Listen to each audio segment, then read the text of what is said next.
I remember that because Moose always cuts to the ends off his leather gloves Yep. for his fingers. I remember that. Well, these guys buy us deerskin gloves, right, for a gift, the French. Oh, no.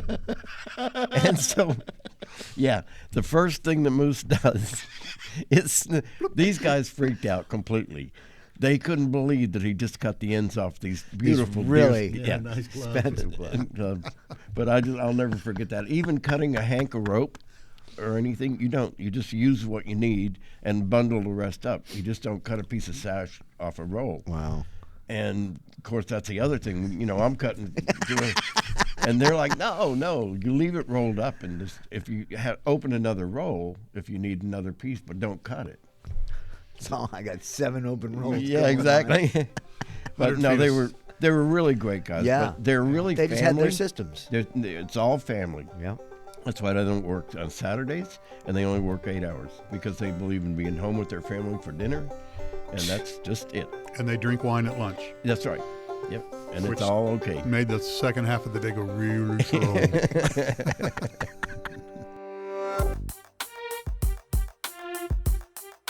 I wasn't briefed properly on this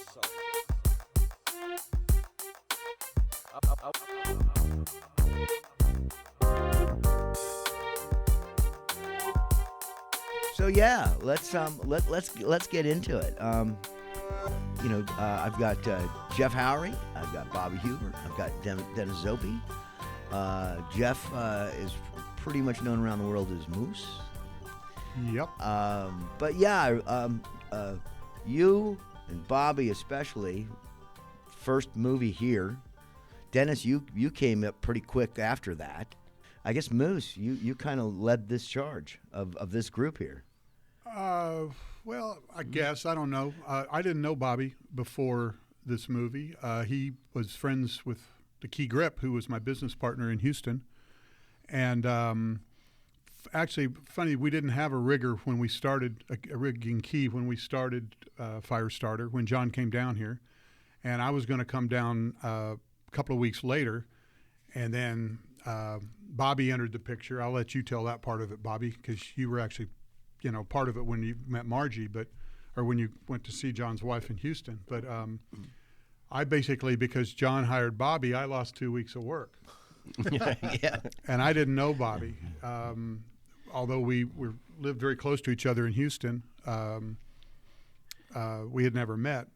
And so my first feelings towards Bobby weren't that good, because it's like, man, I don't know who this guy is, but he took 2 weeks of work out of my bank. And then we ended up, they put us in condos together, or a beach house Well, together. we had the house in Carolina Beach. Yeah, the beach house. And Bobby had half and I had half. And we argue how many movies we've actually done together. he keeps track more than I do. How many would you say films did we do? Counting second units, what do you think? I'd say 30. Oh no, I'd say 50 at least. 50, you think? Not.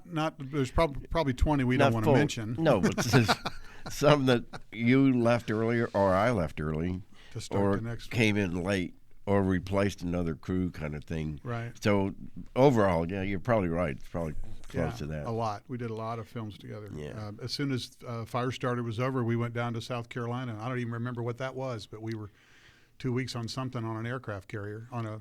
Oh yeah, that was the one they went to Salt Lake City after it. So there was a production manager from California named Don Goldman, who came to Houston to do a couple of TV movies. One was called Bill on His Own, which was Mickey Rooney and Helen Hunt when she was about 17.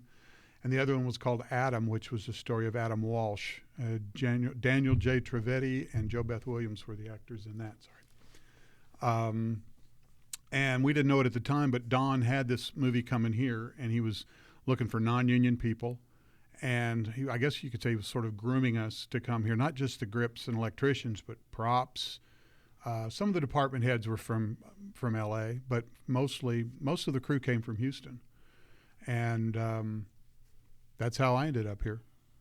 Yeah, and that's when, on Firestarters, when John Hernandez, I lived about 6 blocks from him. And like Moose said, that I lived 2 blocks from him in Houston and never know. knew him. And then we end up roommates together. Of course, then we find out, he plays drums, I play guitar, and we put a band together. It just fell together. Everything worked out really well. Right. And also back in the day that, Dennis and I grew up with generations in the circus, and that's how a lot of the rigging knowledge came into, and that's how Dennis ended up here too, because there were no experienced riggers that I could find anywhere, but Dennis came here with me, to be on the rigging crew. What show did you bring him in on? Year of the Dragon. Year of the Dragon, that's right. Then that's when we had the whole, that's when we all kind of assembled that Year of the Dragon thing where you actually were. No, I didn't do Year of the Dragon. I had been bugging you since Firestarter. Yes. Because I had done those 2 days, and all of a sudden everybody knew my name. Yeah. Because I freaked everybody out, and I started handing you resumes because Yeah. I had seen you up in the ceiling, and I just knew, oh, that's what I want to do. You know? And but for almost 2 years, every time I saw you, I'd give you a resume, and you'd go, yeah. and then so I had just started Manhunter, and as a painter. I'd just gotten back from Color Purple, where I'd been for a few months with Ward Welton, and literally had been only back a few days. And you're walking through, you guys are doing a scout, and it's a small group, and you see me, and I'm with 3 or 4 painters, we're painting on a back porch or something, and you go, hey, do you still want to rig? And I said, yeah. And he goes, great, go to the office, tell them you're working with John Ferguson, because he needed rigging electrics. Mm-hmm.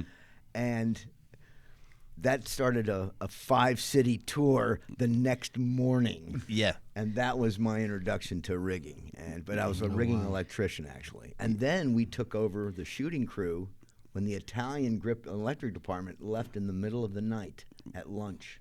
At midnight. What movie was remember- that? yeah. What movie was that? That was Manhunter. Manhunter, yeah. Because Dante Spinati was the director, the cinematographer. Right. And he, what had happened was that the Italian crew had made a deal, a flat rate deal, and we were working long hours. That was some 18-hour days. Oh, yeah. And they demanded that they either get paid overtime or they were going back to Italy. And at midnight, when they hit that 12th hour and they didn't make a deal, they just left, and they flew back to Italy the next day. So that was like all of a sudden we'd already been working a 12-hour day on the rigging crew. That's right. And then we had to take over the shooting crew. So our days became, in fact, I had to wear 3 hats on that. I was rigging key grip, and then the dollar grip as well. That's right. And people didn't, at lunchtime, Michael Mann just shot forever. I don't know where, well, I do. But anyway, everybody just looked for a place to lay down and sleep when they called lunch. I remember. Yeah, you just found a place on the set, go find a place to lay down, because nobody wanted to eat. Nope. It was just one of those long, and then the whole show was like that.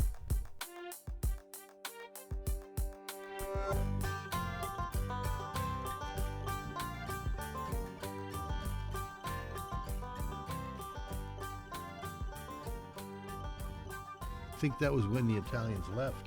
Yeah. When you called me Yeah. and said I need a rigging guy and all that stuff in Wilmington. And I go, Wilmington? Where in the heck is Wilmington? North Carolina, what? And I came there in the early, well, it was the 80s, right? Yeah.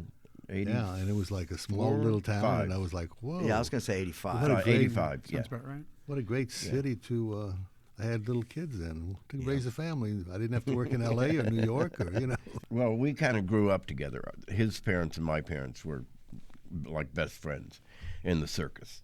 So his family was all bareback riding acts, and he did aerial work too. And that's where his rigging came in to help me.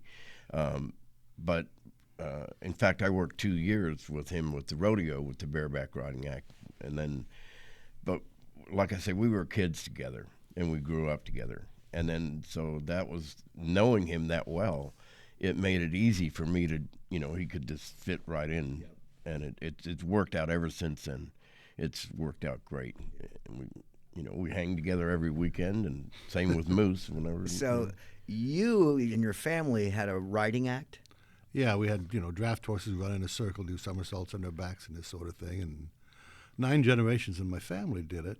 No. And I worked on that movie, and I was supposed to be a show manager for this guy, for the circus. And the guy says, well, I don't have a lot of positions next year for the second unit manager and all this stuff. And I had been offered another movie, and I says, you know what, I'm getting out of it. And my dad couldn't believe it. My dad was like, son, 9 generations, you're getting out of the, and going to the movie business? What is the movie business? What are you going to do? No. Wow. And later in years, of course, he said, you know what? You were the smartest one, son.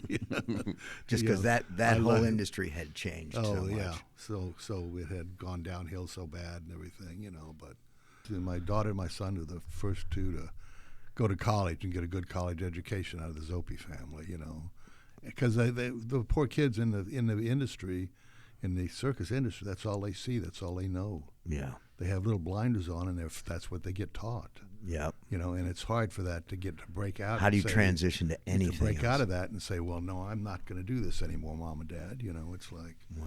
that's all they know, Yeah, I love this town. I mean, it's a great place to live and to work and be in the film industry. Sure. But I mean, I traveled all over, of course. Naturally, you couldn't go when production wasn't here, You go where you got offered a job, Yeah, so I really made a very good decision. And the timing apparently was right. Yeah, it couldn't have been better. Couldn't have been better. Yeah, no, it was a great way to make a living, and a great city to start in was Wilmington, Yeah. Oh yeah. And it was such a small little town in the 80s, To me, it's still a small town, as big as it's gotten. No, you're right. And I mean, look at this room right here, the 4 of us. Yep. We go back, Yeah. 100 years of experience between us. Easily, probably more than that. Yeah. More like 150. See, there he is with that math. Yeah. Hey,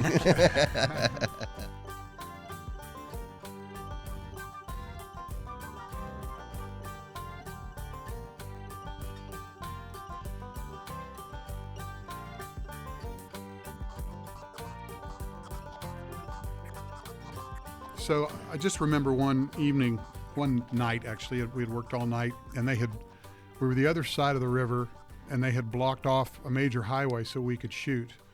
And Bobby and his team had hung all these, I guess they were 2Ks, Mighty Moles, up on these streetlights. But these streetlights weren't normal. They were really high because it was like an interstate. And he was up in a condor and came down, and we got to talking about, where his past. And I said, well, how would you have done this in the circus? He goes, well, the difference is we wouldn't have had a man lift. We'd have just shimmied up the pole and hung the light. I thought, wow. I came from theater background, and we didn't shimmy in the theater. Right, At least we had ladders. That's right. So. Even if it was just 2x4 nailed to the wall. Exactly. We didn't shimmy. Well, when I first came to Wilmington, and I'm like working on it, and then Nick says, he says, okay, that's lunch. You go get catering and all that craft service. And it was like, wow, this is pretty nice. In the circus days, you used to sit in the center ring, and the producer comes in. Here's your cup of, your thing of fried chicken, kids. There you go. Here's lunch. You fight and over a was bucket it. of chicken. It was like. Yeah. Well, I mean, I didn't even know what per diem was. The first time I got the envelope, I went, oh, yeah, this is cool. And so I saved all my receipts for that week, and then they went, we don't want those receipts. and so they gave me another envelope, and I said, what? I'm going to get this every week? And they said, yeah, that's your, we don't want your receipts. And so I couldn't believe it. I was like, wow. We used to have a joke that per diem was French for free money. That's right.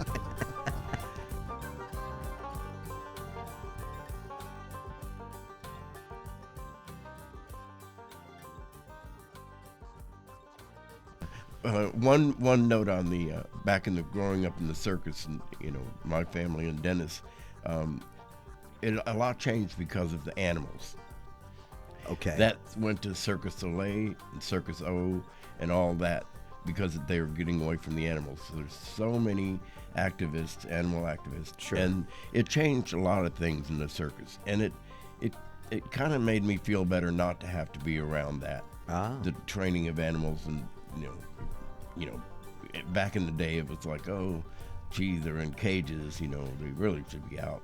Right. So, but anyway, everything changed over animals but then it opened the doors for us to get out and enter into this industry, Right. which was so much better. Speaking of animals, you told a story once about a lion. It was a tiger.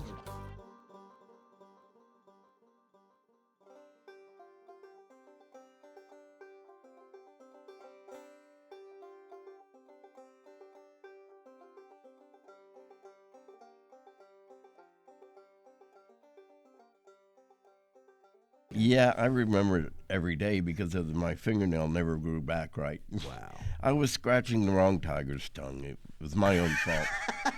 Boy, that's an opening line. Sounds like a rock and roll song. So there I was scratching a line. No, tiger's tongue. it was in Norfolk, Virginia, and we'd been playing tennis with our girlfriends, and they turned the lights off at the park at 10 o'clock. And on the way back to our trailers, I stopped and lifted the canvas on one of the cages where all the tigers and lions were lined up. And it was the wrong tiger in that cage, because the one I always scratched its tongue, we'd put his tongue out there, and he put his tongue out there and it was dark, and I stuck my finger on his tongue and he got a hold of the end of my nail. Well, I just pulled the end of my finger off in his mouth, and I didn't say anything, and my girlfriend and Scooter, who was with me, and his girlfriend, and I never said a word. I just knew it was going to be ugly, and it looked like when I looked at it when I got to my camper, I realized it looked like a bomb went off at the end of my finger. So I was trying to figure out how, growing up in the circus generations, I can't tell everybody I stuck my finger in a tiger's mouth. How am I going to get around this? So I was actually building my camper at the time, so I got in and I cut a couple of pieces of wood that night, made noise, everybody heard it. And so the next day I had this big bandage on my finger, and I said, yeah, I cut my finger last night. And I didn't tell anybody for at least 20 years. And when I finally did, I know Scooter said, well, I always knew there was something. You never cut your fingers with your tools. I said, well, I just couldn't tell the truth. I love it. He staged a crime scene just to cover up. Yeah, I did. Exactly what I did. Everybody else going, why is he working so late? I could not tell anybody. What's he screaming about? And finally I had to get it off my chest. You held something in long enough. That is so.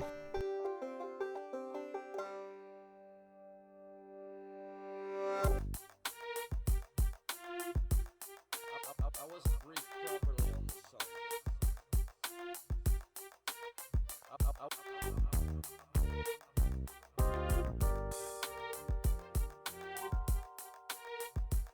Manhunter was a hard show. Yeah, And, God, and there was a lot of stupidity on that show. there was. They put a hole through the special effects truck with a real bullet. Shot through it. It was an all-nighter, and we had a tent in the house because we didn't finish the night work when it started getting. The sun's coming up, and remember he says, that. "Tent it in." Yeah. But Michael Mann decided to use real bullets to break out the glass in the front of the house. And I had put up a Lexan, a plexiglass screen to protect the camera. And everybody said, well, we're not, why would you do that? We're using salt pellets and, I said, we'll just do it anyway, safety thing. Well, it turned out 3 bullets hit. One hit next to a production assistant in the woods. One hit a tree. One went through the generator truck. We had a friend, Jay Yowler, who was in the truck. It went right through the truck. And another one hit somewhere else near somebody. And, there were bullets flying. And the effects boys from California, they didn't even unplug the electricity out of their truck. They just got in the truck and left. And we never saw them again. That's right. This is all getting crazy. So we all, Dante Spinati says, let's go to Hieronymus, and we'll just get some dinner and have some wine until they call us. And that's what we did. So you guys just left as well. Just left. And we went to Hieronymus, and we all sat around and had some spaghetti and some red wine and waited. And then somebody came out and said, hey, it's time to get back to the set. And we went back and continued to film the rest of the night. That was the last night of the filming, in fact. That was Anyway. like a 29-hour day or something like that. Well, we left. They had put out champagne and food. Well, that was the rap party. that was the That's wrap. right, yeah. in the swamp Yeah, at noon, because it was close that's to noon. when we wrapped, and When it we was wrapped. hot. And oh yeah, And there were people in tux shirts and bow ties, and there was oysters out, and there was champagne, and they're just standing there as we're just walking by. Yeah. Almost zombie-like. I do remember that. Yeah. we going- didn't even stop. No, I do think we stopped and grabbed a beer because they were Oh, that's close right. to the tent door. Yeah. And we grabbed a beer and we just kept walking.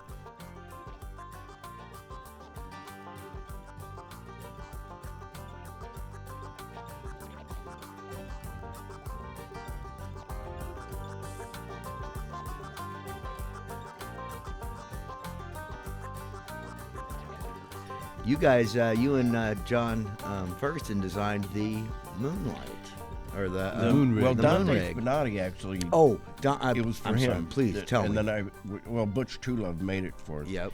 It was an octagon-shaped basket with a hatch door in the middle that you know very well. I was the first astronaut, as we like to call him back then.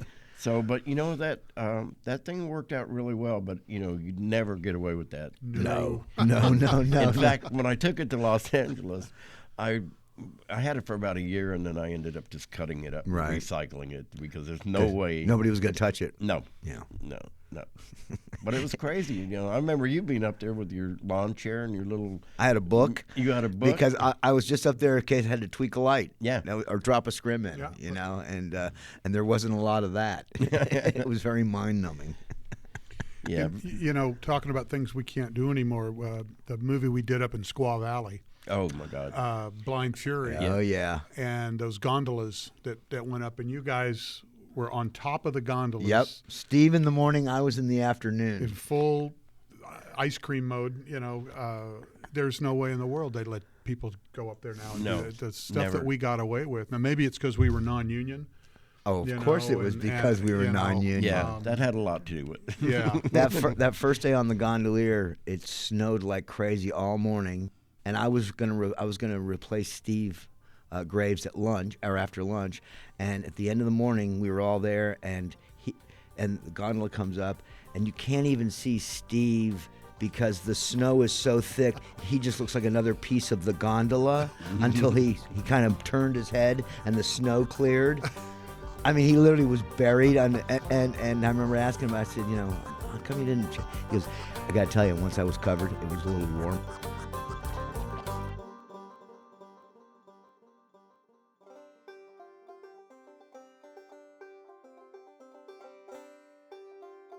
That was also the first time we worked with Don Burgess. Yes. And he, for me especially, but I know you as well, he was, meeting him was advantageous to both of our careers. Yes. We did a lot of good movies with him Yeah. over yeah. the years. In fact, the last movie I did before I retired was with him. The one before that was with his son, Right. Michael. Who's Right, now Michael. a director of photography as well. Well, that was Blind Fury that we Right. did with him. And the first day, I had already been hired. Who hired you? Dan Grodnick and Tim Matheson were the producers. Producers. Yes, and I'd already worked with them on another show, and they asked me if I'd do this, and I said, well, who's your cinematographer? And they said, well, we don't have one. Who would you like to work with? And that was the first time ever anything like that happened. And I said, well, I met this guy in Wilmington, North Carolina, Don Burgess. He was doing a 3-day little shoot, and he wanted the Scorpion crane. He wanted a small jib arm he could ride and operate the camera. So I took him to JDC. Joe Dunton was here. And we got that little crane. I took it over and put it together for him. And, you know, I liked him. We got along well. And that's when I thought, gee, you know, so they hired him. And then when he got there the first day, he said, since when does the Key Grip hire the cinematographer? I said, I already had the job. I don't know. It just happened. you Hey, know. be careful. I can change my mind, is the key grip. But after that, we got along very well. Awesome. Like Moose said, we've done quite a bit of things Quite with a lot him. of shows and he's with him over he's the a years. good guy. And now his son is a cinematographer. Now. Yeah, yeah. And one more piece of equipment that you'd no longer see on a movie set is a Scorpion, which was a 2-man rideable jib arm on an Ellimac based dolly.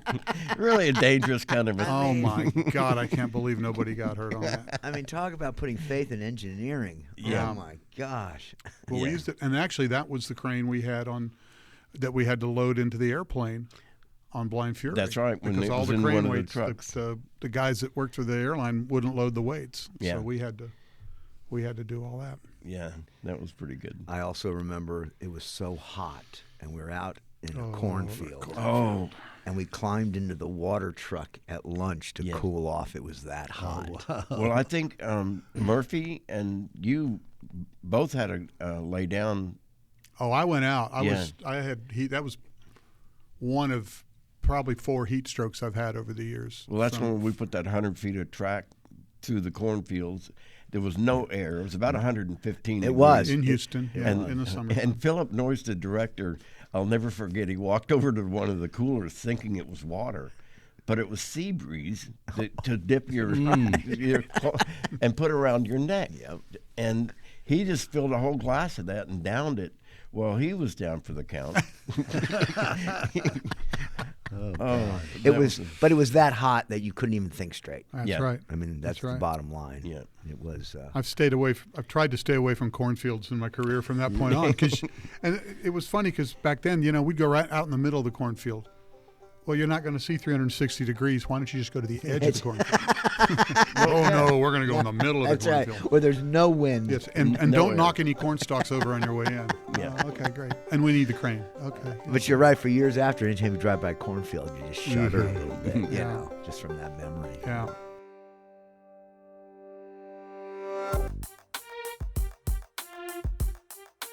I wasn't briefed properly on the subject.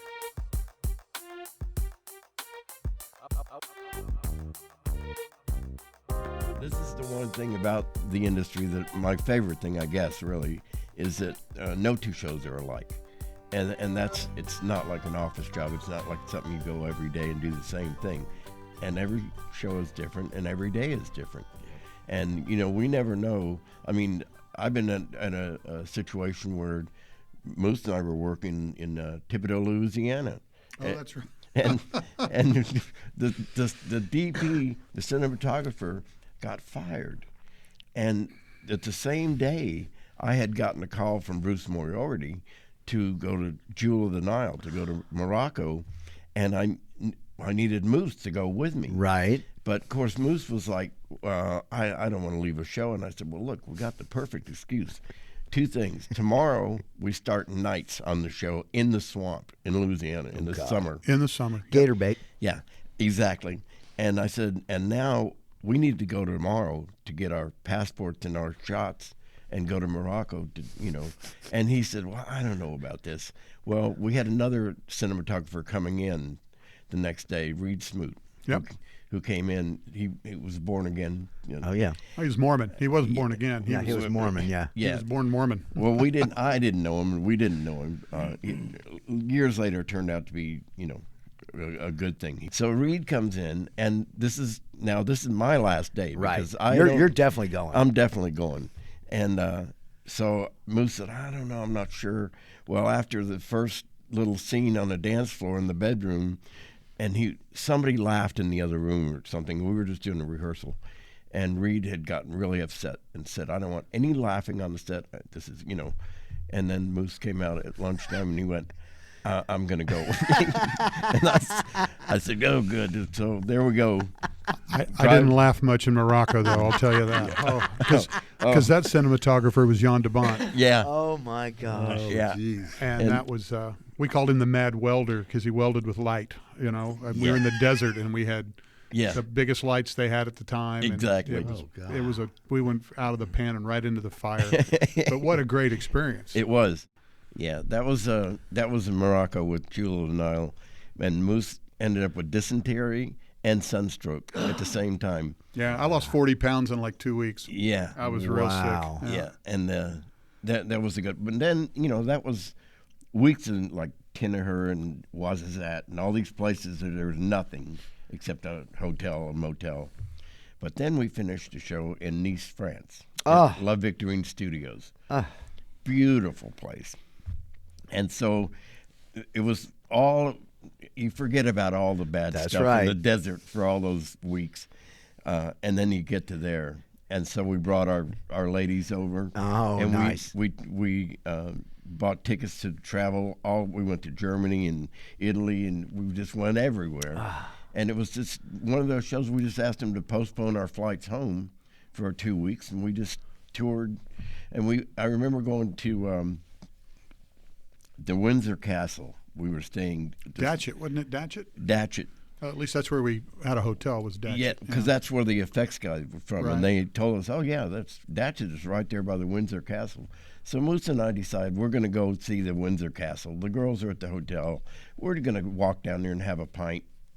Well, right across Or the two. street, right across the street is a string of pubs, and so we start pub hopping. Oh, yeah. Oh, we never made it to the Windsor Castle. We looked at it across the street. It looked great from the pub. It did. And We've don't- only got 3 pubs left. Yeah, we never did make it to the Windsor Castle. You know, one thing I remember about Morocco was that show was that we were in Morocco for 10 or 12 weeks. Yeah, And we were in Nice 4. yeah, And I remember telling the producers that, boy, you were smart to take us to Morocco first. yeah, Because if you'd taken us to Nice first, the whole crew would have rioted. It Yep. was- yeah. And just to add one more thing to that, the French crew in Nice, they worked 8 hours, and that was it. We didn't know that until No. the first day, and we're on the set. And 8 hours later, I go to Moose. I go, hey, do you see where the guys are? He said, no, I don't know. He's on the dolly. So I'm walking around. We got no guys. It's just me and Moose. Well, it turns out they only work 8 hours, and we're doing 12-hour days. And they literally just leave. They just leave. They don't say good night, see you Nope. tomorrow. No. No bonsoir, no nothing. And they don't work on Saturdays. we did a few Saturdays where it was just the two of us. Yeah. Yeah. It was kind of So crazy. you guys would literally do the next 4 hours by yourselves. Yeah. Yeah, just the two of us. Now, what were the sets going on the stage? Well, there was that big pirate The ship. pirate ship. Oh, yeah. okay. So this wasn't like interiors. No, it wasn't like a Gotcha. bedroom set or a Gotcha. kitchen. Wow. Oh, now, boy, you're kicking some dust off the brain cells now.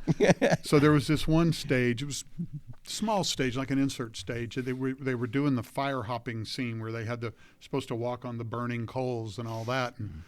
And I'm kind of focused on what's going on, and I'm looking over at Bobby, and he looks really concerned. And there's this big fire going, and I'm like, "What's up?" And he motions up and looks at the ceiling. The ceiling was a thatched roof. A real thatched It roof. was an old sound stage, and this was one. It was a smaller stage that they just used for inserts and stuff. And now we have this roaring fire in there, and he's looking up, going, "Okay, let's see where the exits are. Let's, can we get out of here in time?" And everything went okay, but Yeah. It was kind of scary. it was a little scary.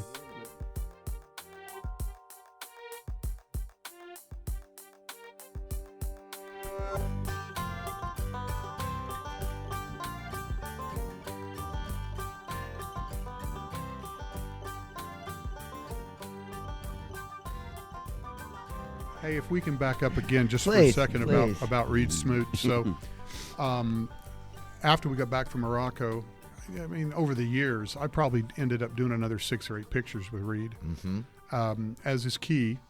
And I mean, it was funny because I didn't think I'd ever see him again, especially because we kind of left him in the lurch.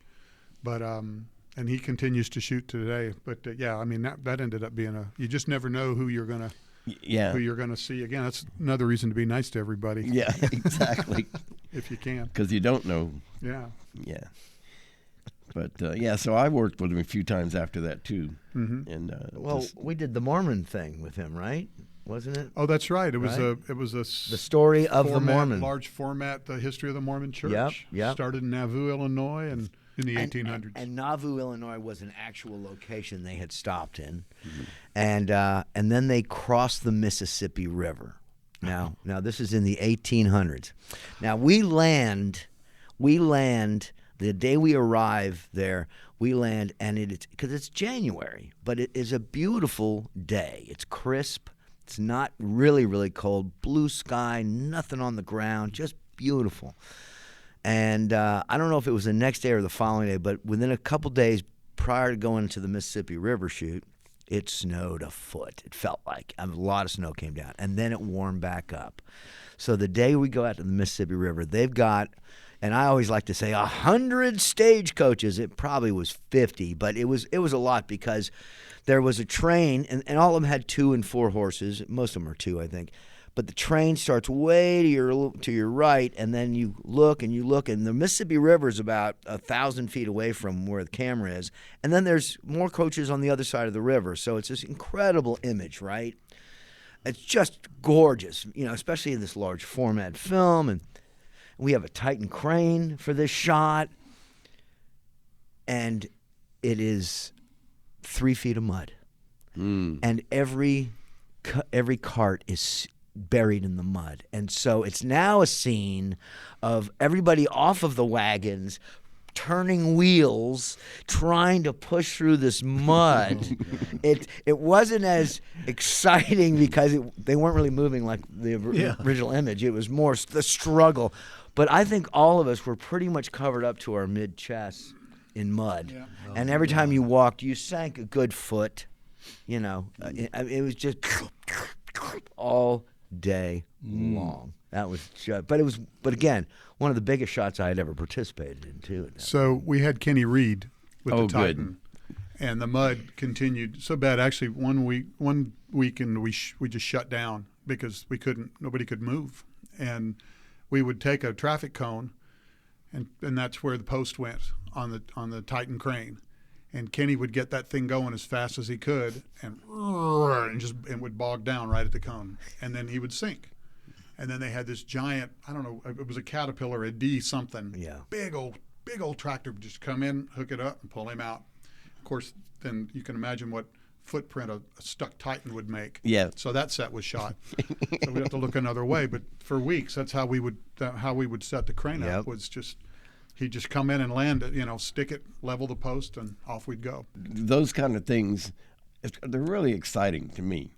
It's like, okay, we're just about to open a new door. And another adventure. Adventure. Yeah. And that's why I love. And that's why when Dennis went to do Diabolique, and I said, will you take this trailer? And it was great for both of us. That's right. In fact, I left him on Jungle Book because they went over schedule. And I had to go and start Braveheart. And I left Dennis to run the rest of they went 2 weeks over, right? Something like that. I think so, yeah. And so he took over for me there, and I was very confident with that. I'm on an ATV with a tiger chasing a string. The tiger trainer, he says, here, just put the string, it's 12 feet long, and just drive it there, and they want to shoot this tiger, running behind the thing. And I got a Steadicam guy in the back too, And so I took off, and he's after that string, and he keeps getting closer and closer to the thing. I'm going faster, faster. Finally, now I'm like full throttle, and this thing is catching up with me. I go, oh, shit, what am I going to do now? And pretty soon he gets bored and tired and turns off. Thank God for that one, boy. That was good. Wow. Just don't stop to scratch his tongue. Oh, man, yeah.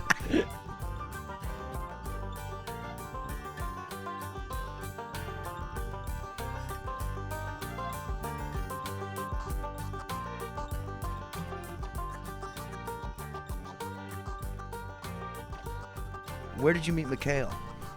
On Abyss. Okay. Yeah, and he was. I was the fourth key grip hired in the first 2 weeks of that.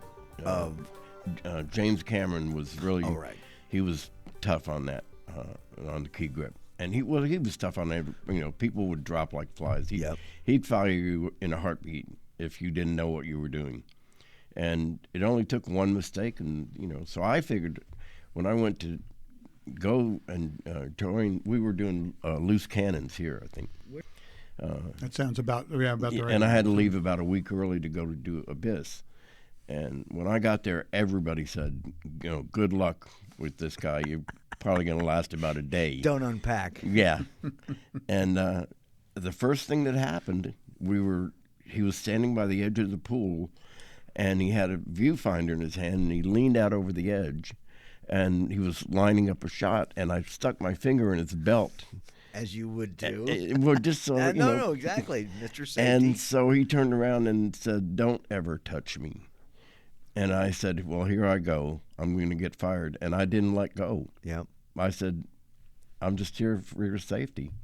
And he turned around and he continued to look, and You just held on to him? I never, ever had a problem with him. The whole rest After that? ever, no.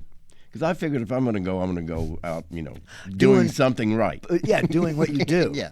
Yeah. And so, but yeah, it was good. And then so Mikhail Solomon, and I worked like 6 years straight with him. Yeah. Kind of like Moose hooking up with Dean Semler. Yep. That's how it happens. You hook Right. up with, and then it just continues. You get in a groove. Yeah. Yeah, absolutely. Well, and just the comfort zone of starting a new show, and you've got people you don't have to explain anything to. Yeah. Your right and left hand men, and just like they always, your DP always brings his operator and his first assistant if he can, and because of that comfort level. Yeah. We don't have to have a lot of extraneous discussions. Yeah. We can just go to work. Right. Yeah. And so I can appreciate that. So and then Mikhail, when Spielberg saw Abyss, he decided to hire Mikhail to do Always. And it was a union show in L.A., and I wasn't in the union. And so this was kind of a big deal. And so I had to get an apartment. Andy Ryan and I shared an apartment in L.A. so we'd have an address and, legally get in. And we got in the union on that show. And I tell you what, it was the best thing I could have ever done. Sure. Everything fell into place. Yep. And working with Mikhail, he was such I call him the Great Dane. The Great. Yeah. Because he would sit in the morning he'd have a cappuccino and a cigarette, sitting in his director's chair while we're lighting the set. And but he was just a gentleman, never yell, never get angry, and very patient. And so for me to do my first union show with Spielberg was kind of a shaky, Where do you go? Of course, all the L.A. guys, they were like going, They were thrilled. Who's this guy from North Carolina? Yeah, coming in. The usurper. Oh yeah. So it was a little tough in the beginning, but I managed to get through it, and it worked out great. Moose and I kind of got separated because of Dean Semler is a cinematographer that had his own key grip. But Moose ended up being his dolly grip. Right. So I kind of lost Moose for a while, and I couldn't get him back. But that's okay because Dean Semler's quite a famous and good cinematographer. Not a bad guy to lose him to. That's right. I didn't feel bad. But, I tried to get him a few times. But Well, we also would, we would do so many shows, and as you said before, you'd get it started, and then you'd leave, and I'd finish it, and we just went back to back to back, and then after a while, like you mentioned recently about taking my screw gun that wasn't working too well and smashing it against the wall. I want to add that he did buy me a new one before I noticed that my old one was smashed. But after so much time together, you get a little, okay, and I got to get out of this. So I'd go back to Houston where I still had my grip trucks and stuff, maybe work with some other people, and then we'd get back together a couple shows later and go, oh my God, I missed you. I can't believe it. Oh, you wouldn't believe how the last guy did things. Oh my God, I miss you so much. But isn't that really part of it, the relationship? I mean, it almost is a type of marriage. Oh yeah. Between certain people. Oh, yeah. Well, it is your family. When you're going to be with your crew more than you're with your family when you're working. It just is that. But once I started getting equipment, I had two 40-footers that both of them had a full package for grip, and Dennis took one for Diabolique. I think he took that, my one trailer, and I was doing that. That's how busy we were. We had to split up equipment and crew, and it was hard keeping a good crew. In the day, we carried all of our band equipment in the 40-footer, which was really good. Yeah, we had a good time. In time, everything started changing, and no longer could we have a whole crew to go to a location because now there's people learning what we probably taught them, to begin with. Absolutely. And so More towns had talent locally. that's right. And more as time went by, I was able to bring less and less people. It got to where I could only bring a dollar grip and a best boy, and maybe a rigging key. But that's how it got down, and it got less and less and less.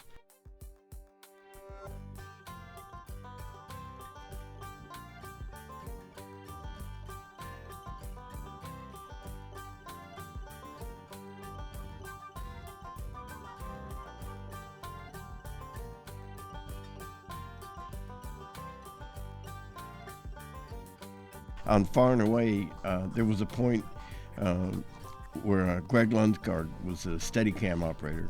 And when we did the land rush with all the wagons, Right. 250 horses, Oh with no, wagons. it's a hell of a scene to watch. Yeah. You know. So I've got Greg on the front of my quad with his Steadicam, and there's a pin that the Steadicam mounts on called the Garfield pin. And so we're going through all the horses and wagons while this is all happening, and it's a pretty action-packed bit of yeah. work. And I remember the Black Stallion spinning and kicking. It's in the movie. And just kicking it, I just swerved left. And when that happened, the pin on the Garfield pin broke on the Steadicam. Oh, wow. And Greg Lunsgaard laid the camera across his legs and leaned back. And then I was going full run, and I had to get out of this mess. Right. And He's just trying to protect himself. at and this and point. hold the camera Right. as long as he can. And so that was there was the sphincter lock moment to get out away from all this traffic and horses running, But we got out okay. Nobody got hurt. And Moose was with me on that show too, and we had a lot of fun times. Yeah. Working with Ron Howard, and it was a pleasure anyway. But we had some really good scenes in there, and it was just Good times, really good times. Yeah. Good times. The first thing that comes to mind is the Vomit Comet being on the zero gravity plane on Apollo 13. That was. I'm not going to talk about Josh throwing up on the actors. No. Because he's already done it. Yeah, Okay, because go that's ahead. that's been done. Yeah. Once I was, they offered. I wasn't working on that particular scene. I didn't have any assignment, so they offered me to ride in the cockpit.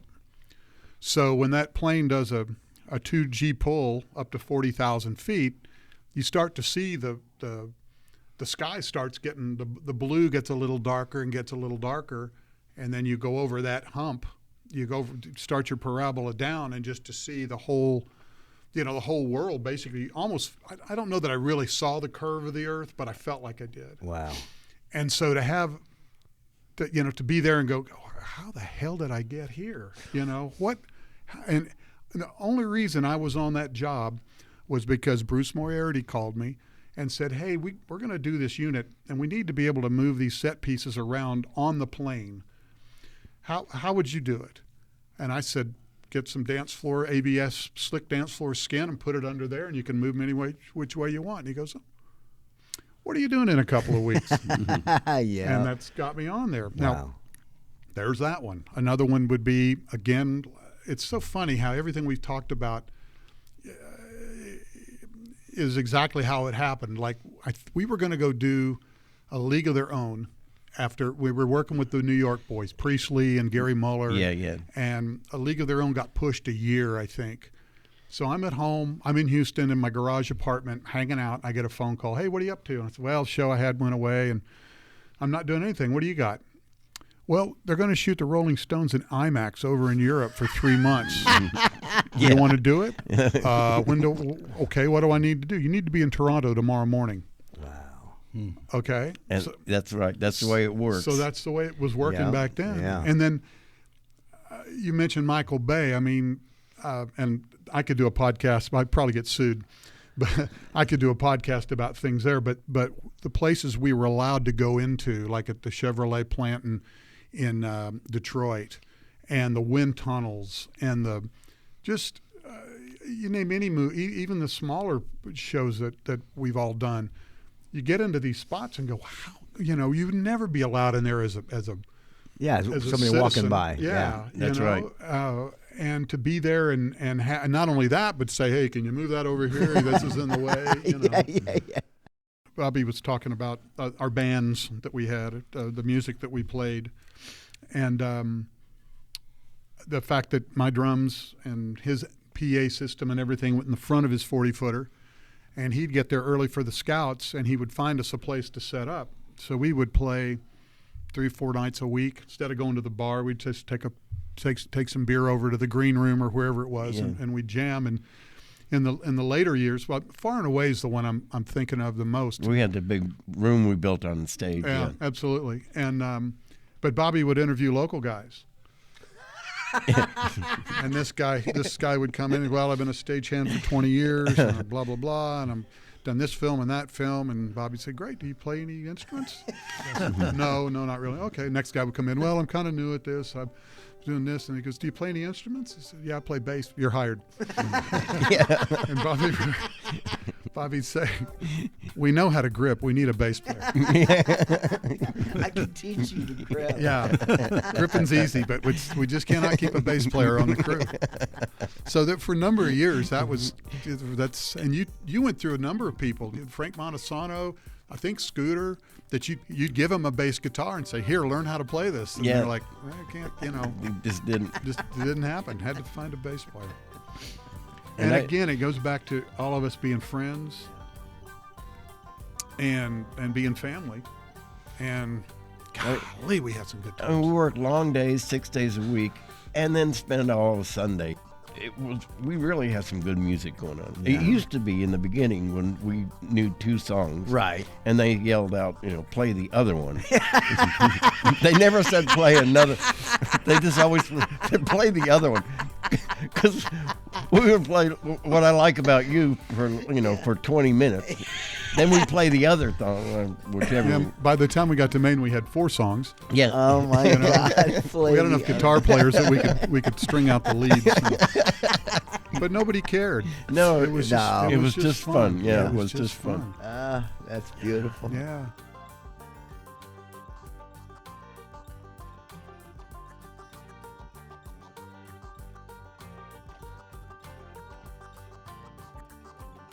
What was it, Jock Brandis? His line about getting in the business. It's easy to get in, or it's hard to get in, but it's even harder to get out. Yep. Yeah. That is true. And it was. I mean, it took me 6 months before I just felt like, okay, maybe I can do this. Because I said to my wife, I said, it kind of feels like this is how it is when you die, because the phone quits ringing. I just happen to be alive to witness it, but because it's all gone away. But I don't know. I think if one of you guys came up and said, hey, let's all get together and do one more show and then name a cameraman that we really liked. Oh, I totally know I would do it. I would do it. I would do it. Yeah. Yeah. I need a few more weeks to heal up, but Well, in my go bag would be Bengay and would be Tylenol and would be, rap, just because I know I'm going to be hurting. Absolutely. Like a Clint Eastwood movie where you do 10-hour days or something. Right. Right. Yeah. That's right. That's right. Well, all I can say is this has been amazing. And It's been a lot of fun. I appreciate it. I love all you guys. I've known all of you since my early career, it just feels so comfortable this morning. So so I thank you. I thank you all for joining today. I just want to say one more thing. When I got up this morning, my wife said, "Are you going to shave for this?" I said, honey, it's all audio. And she said, I know, but I want you to look good. Just in case. Well, it's funny you say that, because So I shaved for this. I shaved too. I was like, I'm not gonna shave. I went, no, I'm gonna shave. And then she said, "You're not going to wear that sweater, are you?" Just show me what you like me to wear, dear. That's what I'll wear. No, really, thanks though, guys. I appreciate it. Thanks for having us, Scott. Yep. Yeah. Great going down memory lane Really with good. everybody. It is. All right. Great fun. Great way to make a living. That's lunch. Yeah, that's what.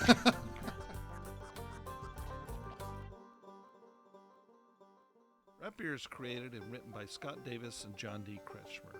The music is by Turbo Pro Project. This one-of-a-kind podcast is recorded at the historic screening room at CineSpace Studios in Wilmington, North Carolina. Copyright Bluffco Industry 2024.